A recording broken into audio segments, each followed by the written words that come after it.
করব সেটা হলো আচরণগত উদ্দেশ্য, এবং এটা খুবই গুরুত্বপূর্ণ বিএড কোর্সের, সমগ্র বিএড কোর্সে, কারণ যে কোনো প্র্যাকটিকামে বা প্র্যাকটিক্যাল অ্যাসপেক্টে এটা কাজে লাগে। যেমন আচরণগত উদ্দেশ্যে আগে বলি যেটা কোন কোন ক্ষেত্রে আমাদের কাজে লাগে। আমাদের প্র্যাকটিস টিচিংয়ে, অর্থাৎ লেসন প্ল্যান বানাতে গেলে, বা ব্লু প্রিন্টের ওপর যে প্র্যাকটিকাম আছে সেটাতে, task analysis and content analysis, pedagogical analysis এবং আরও কয়েকটি প্র্যাকটিকামে এই উদ্দেশ্যগুলো কাজে লাগবে, এবং এই উদ্দেশ্যগুলো জানাটা খুবই দরকার।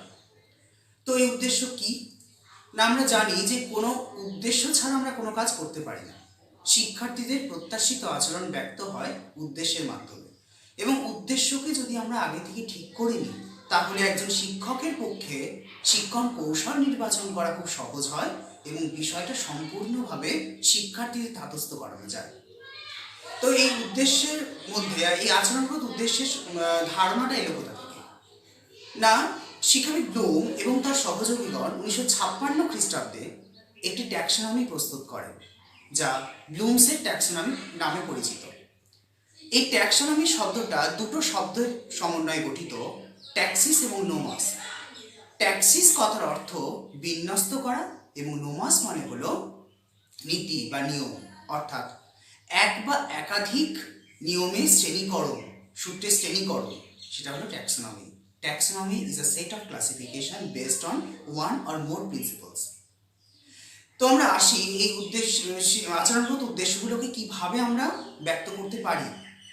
তো প্রথমে ব্লুম যেটা করেছিলেন, তিনি তিনটে মাত্রায় ভাগ করেছিলেন: জ্ঞানমূলক মাত্রা বা উদ্দেশ্য, অনুভূতিমূলক মাত্রা বা উদ্দেশ্য, এবং মনশ্চালক মাত্রা বা উদ্দেশ্য।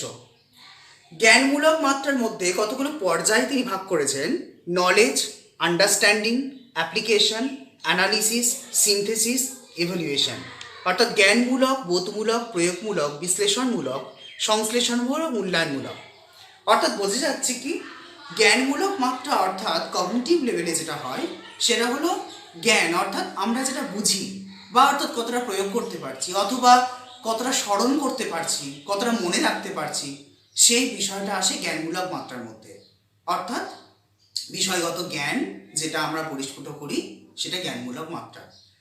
এবার আসে অনুভূতিমূলক মাত্রা, অ্যাফেক্টিভ ডোমেন। অর্থাৎ এর মধ্যে যে পর্যায়গুলো আগে দেখে নিই: receiving, responding, valuing, organization, characterization. অর্থাৎ অনুভূতিমূলক মাত্রা মানে বোঝা যাচ্ছে এখানে বিশেষ অনুভূতি প্রকাশ পায়, অর্থাৎ কোনো বিষয়ের প্রতি আমাদের আকর্ষণ, কোনো বিষয়ের প্রতি জানার ইচ্ছা, অর্থাৎ এখানে ইচ্ছা বা আগ্রহ প্রকাশ পায়, কোনো বিষয় আমরা কতটা জানতে চাই, সেটা হলো অনুভূতিমূলক মাত্রা। এবং আরেকটা যেটা মাত্রা সেটা হলো মনশ্চালকমূলক মাত্রা বা সাইকোমোটর ডোমেন। এর মধ্যে আছে imitation, manipulation, precision, articulation and naturalisation. অনুকরণ এবং প্রয়োজন মাফিক ক্রিয়াকরণ, নিখুঁতায়ন, পরিস্ফুটন এবং স্বাভাবিকীকরণ। অর্থাৎ মনশ্চালকমূলক মাত্রার মধ্যে পড়ে মনশ্চালক, অর্থাৎ মন সঞ্চালিত হচ্ছে, অর্থাৎ এখানে কিন্তু সাইকোমোটর, মোটর মিনস মুভমেন্ট, অর্থাৎ এখানে আমাদের মনটা কিন্তু কাজ করছে, তার সঙ্গে আমাদের কোনো অ্যাক্টিভিটি, অর্থাৎ এখানে দক্ষতামূলক কোনো কিছু প্রকাশ পায়, নিজস্বতা প্রকাশ পায়, সেটা হলো মনশ্চালকমূলক মাত্রা। তো আমরা আসবো এর মধ্যে ব্লুমসের ট্যাক্সোনমি যখন রিভাইজড করা হয়, রিভাইজড ট্যাক্সোনমি আমরা অনেক ক্ষেত্রে এখন ফলো করি। তো এই রিভাইজড ট্যাক্সোনমিতে এই তিনটে মাত্রার মধ্যে থেকে অনেকগুলো মাত্রাকে নির্বাচন করা হয়েছে। সেগুলো হলো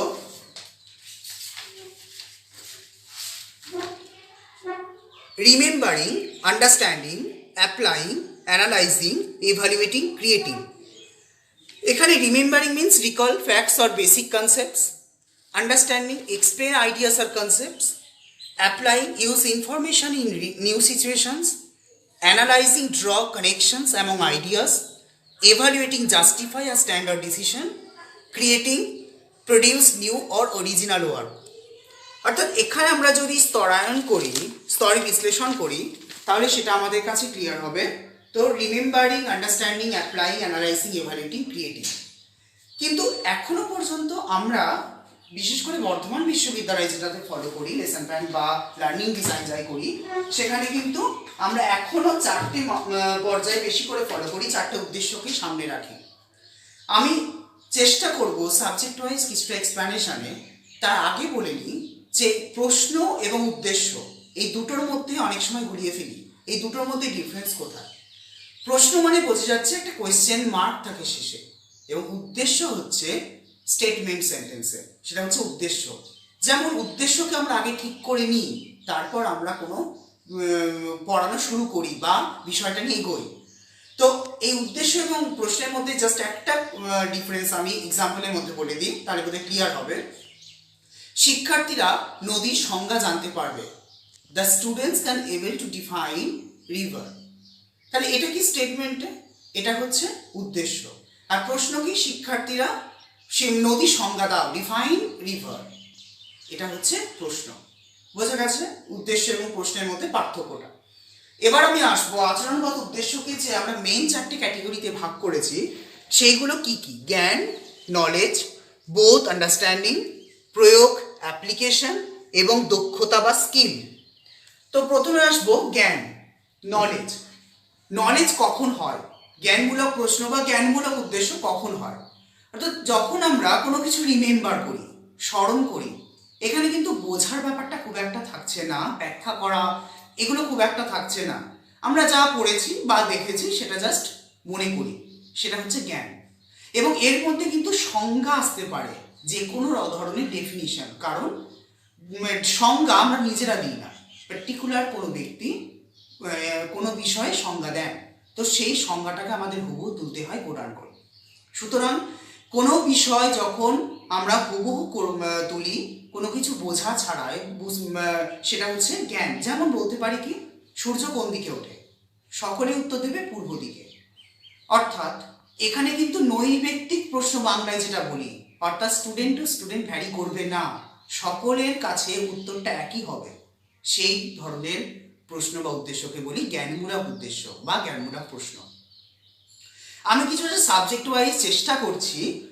যেমন ধরো বাংলার ক্ষেত্রে এখানে ল্যাঙ্গুয়েজ গ্রুপ এবং সোশ্যাল সায়েন্স গ্রুপের ক্ষেত্রে কিছু কিছু ক্ষেত্রে ভ্যারি করে উদ্দেশ্যগুলো। যেমন রবীন্দ্রনাথ ঠাকুরের ছদ্মনাম তারা স্মরণ করতে পারবে বাংলার ক্ষেত্রে, বা হোয়ার ওয়াজ ডক্টর কালাম বার্ন ইংলিশের ক্ষেত্রে, বা ইংলিশের ক্ষেত্রে who is the author of the story, এরকম ধরনের কোনো প্রশ্ন।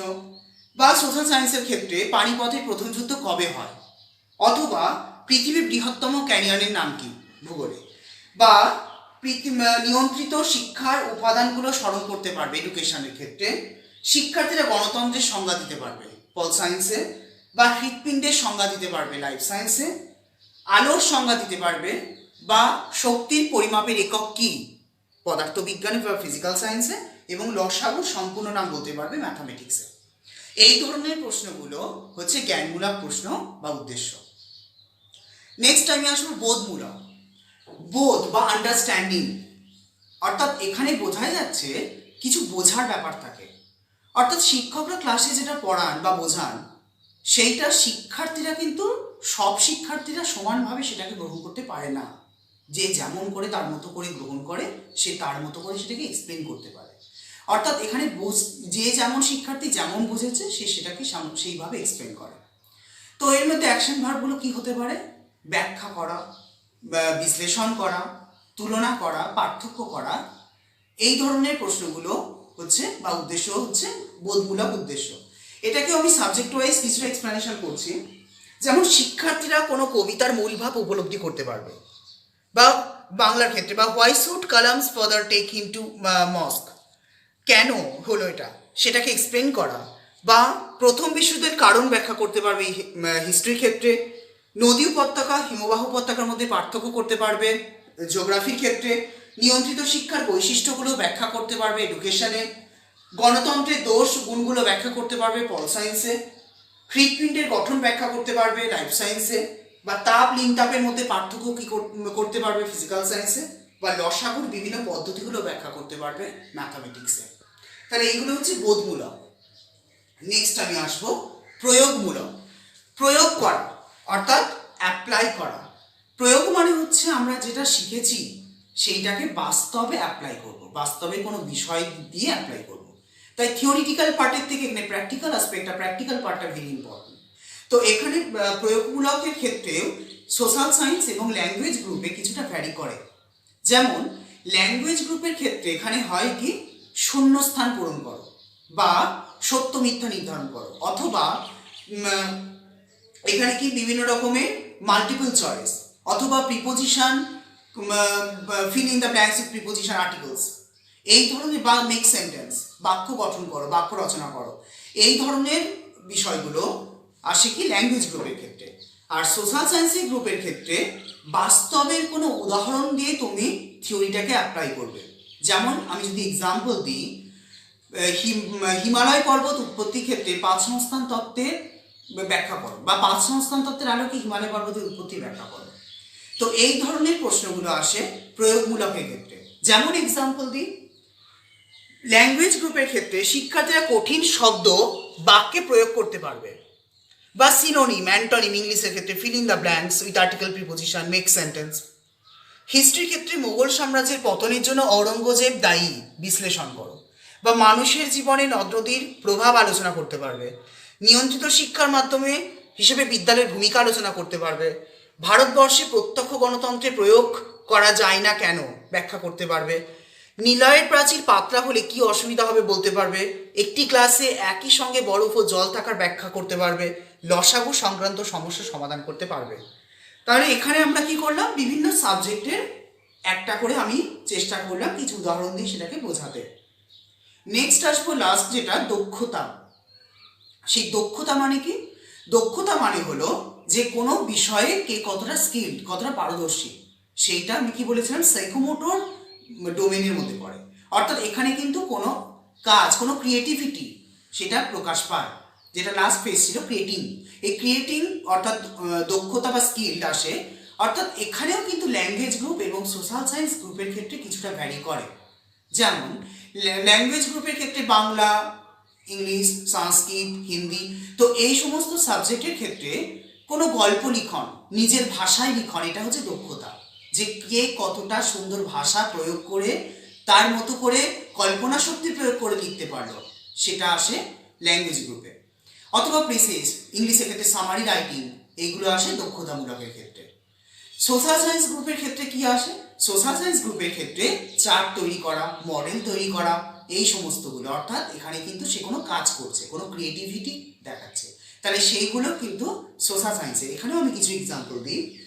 যেমন কোনো ল্যাঙ্গুয়েজ গ্রুপের ক্ষেত্রে কোনো গল্পের অনুকরণে অন্য কোনো গল্প লিখতে পারবে, বা সামারি রাইটিং ইংলিশে। হিস্ট্রি, মুঘল সাম্রাজ্যকে একটি সময় তালিকা দেখাতে পারবে। নদীর ক্ষয়কার্যে সৃষ্ট ভূমিরূপগুলো একটা চিত্রের মাধ্যমে দেখাতে পারবে জিওগ্রাফিতে। এডুকেশনে নিয়ন্ত্রিত শিক্ষার উপাদানগুলো চার্টের মাধ্যমে দেখাতে পারবে। বা পল সায়েন্সের ক্ষেত্রে প্রত্যক্ষ পরোক্ষ গণতন্ত্রের পার্থক্যগুলো চার্ট তৈরি করতে পারবে। লাইফ সায়েন্সের ক্ষেত্রে হৃৎপিণ্ডের চিত্র অঙ্কন করতে পারবে। বা যে কোনো ফিজিক্যাল সায়েন্সের ক্ষেত্রে রেখাচিত্রের মাধ্যমে কোনো কিছু দেখাতে পারবে। বা ম্যাথামেটিক্সে বাস্তব ক্ষেত্রে সমস্যা সমাধানে লসাগু গসাগুর প্রয়োগ করতে পারবে। তাহলে আজকে আমরা জানলাম বিভিন্ন ধরনের আচরণগত উদ্দেশ্যগুলো কি এবং কখন প্রয়োগ করি সেইগুলো, এবং তোমাদের কাছে উদাহরণগুলো বোধহয় ক্লিয়ার হলো। সব সাবজেক্টে আমি হয়তো কভার করতে পারিনি, বাট ম্যাক্সিমাম চেষ্টা করেছি কিছু কিছু গ্রুপ ওয়াইজ কভার করতে, language group, social science group, science group এবং ম্যাথামেটিক্স গ্রুপ। এবং আমি আশা করব হয়তো এটা সব সাবজেক্টের ক্ষেত্রেই কাজে লাগবে এবং তোমরা সেটা অনুসরণ করবে। Thank you.